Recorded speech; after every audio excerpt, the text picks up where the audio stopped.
Fase politiko bakoitzak, belaunaldi bakoitzak, bere erronka eta egitekoak ditu.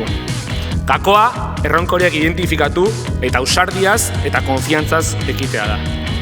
Nire ikuspegitik, gure generazioak testuinguru historiko honetan 3 erronka handi ditu.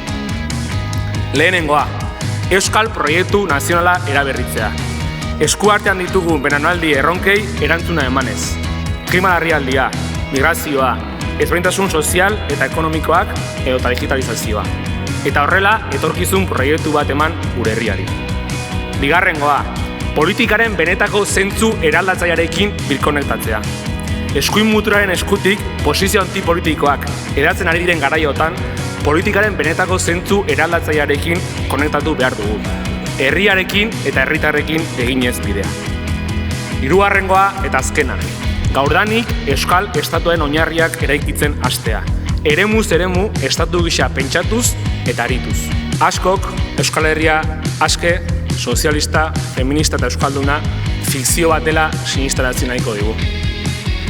Hori entzuten duzuenetan, Beñat Gaztelumendik abestu zuen hau gogoraraztea eskatu nahi dizuet. Militantzia behar da bere izerdi eta neke. Dena egin dugu, baina dena dago egiteke. Gaur fikzio bat da, baina egia izan daiteke.